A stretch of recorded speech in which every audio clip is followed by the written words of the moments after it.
Thank you very much, Mr. Chairman.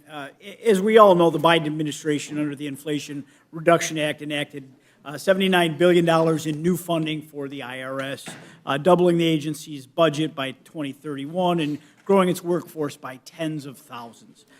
This is funding that will lead, according to the latest GAO reports, to 600,000 more audits on middle-class taxpayers.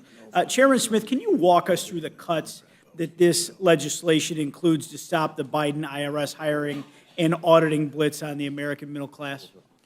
So we've been asking for the IRS to give us a plan of how they wanted to spend the additional $80 billion that they had. One, they finally gave that to Congress about 8 weeks ago. They've broken down how they were spending the $80 billion. $1.4 billion of it was for hiring more agents. And what the bill before you does, it eliminates that $1.4 billion for this year. So we've eliminated the hiring of new agents for this fiscal year in this agreement. According to the IRS's plan, that's why there's the $1.4 billion being removed from this bill. Okay.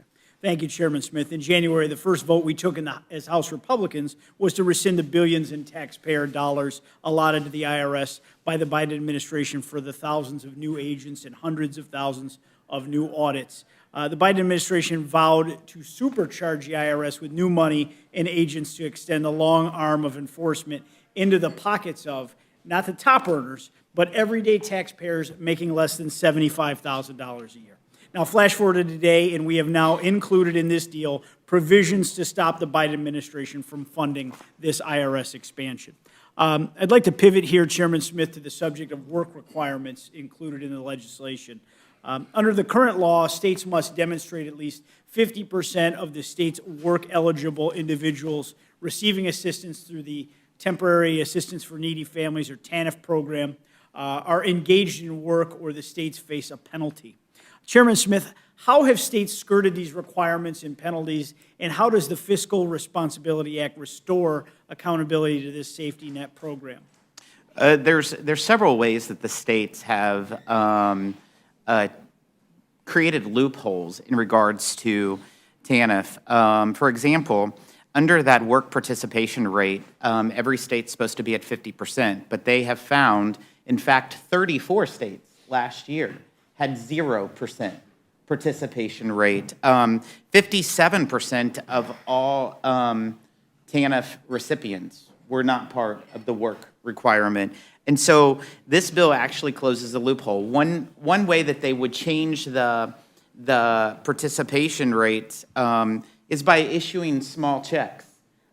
This outlines in this bill that checks under $35 are not counted towards the guidelines in order to qualify as fulfilling the guidelines of the work requirements. It also changes the caseload numbers that they looked at in 2005 to at least 2015. Our original bill brought it to, current. So it does a couple great modifications that actually, it's the most substantial reforms to TANF in over 2 decades. Very good. Thank you. And similarly to the Supplemental Nutrition Assistance Program, or SNAP, how have state waivers pushed by Democratic administrations allowed for states to skirt SNAP requirements? And what does this legislation do to steer SNAP back towards greater accountability as a hand-up rather than a permanent government dependency program? I'm not near the school of SNAP. So one of the things that states do within the food stamp program is implement a lot of waivers. I mean, right now there are just state after state where every county is covered by a waiver to avoid having to do work requirements. And some of that may have made sense in 2008 and 2009 when the Great Recession hit and unemployment rate was so high and people had difficulty getting jobs. But now with the economy humming the way it is now, unemployment rate down, in low digits, 40-year lows, there's not that problem with people having the opportunity to get jobs And, you know, the American people are very charitable. They want to be able to help people, give them a hand up, but they also expect that there's an obligation and responsibility on the part of the recipients as well. Great. And thank you. How do you see these reforms to TANF and SNAP helping House Republicans to restore long-term accountability to these programs beyond the legislation that we have in front of us today?